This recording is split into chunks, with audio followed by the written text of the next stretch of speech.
तर अक्षय तृतीयेच्या निमित्तानं विठ्ठलाला सुद्धा आमरसाचा नैवेद्य सुरू करण्यात आलाय। अक्षय तृतीया ते वटपौर्णिमेपर्यंत विठोबाला आमरसपुरीचा नैवेद्य असेल।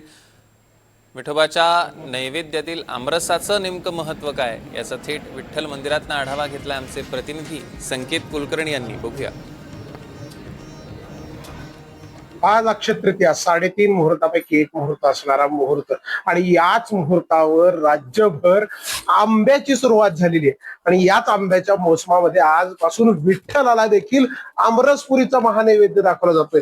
आपल्यासोबत हाच तो विठ्ठलाचा नैवेद्य आहे की जो आताच दाखवण्यात आलाय की ज्यामध्ये आंब्याचा रस, पुरी, पुरणपोळी अशा पंचपक्वान्नाचा जो नैवेद्य आहे तो विठ्ठलाला दाखवला जातो।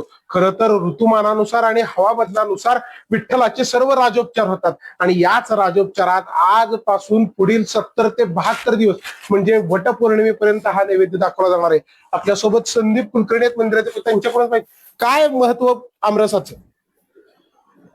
यथा देहे तथा देवे, ज्या ज्या गोष्टी ऋतुमानाप्रमाणे आपण खातो त्या त्या सर्व वस्तू ते सर्व पदार्थ आपण देवाला द्यावे अशी धारणा आहे।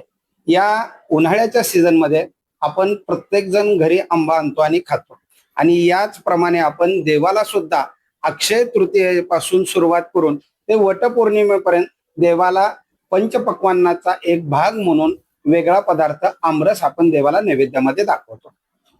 खरं तर महाराष्ट्र ही आंब्याची राजधानी समजली जाते। मोठ्या प्रमाणावर महाराष्ट्रातून आंबा जगभर जातो, मात्र याच महाराष्ट्राचं जे लाडकं आराध्य दैवत आहे त्याच विठ्ठलाला हा जो आंब्याचा रस आहे, तो आंब्याचा रस जो आहे तो आंब्याचा रस आजपासून दाखवला जाणार आहे।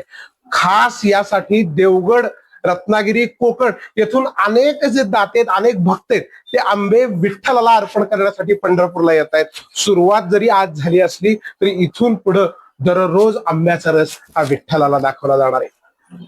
संकेत कुलकर्णी, NDTV मराठी, पंढरपूर।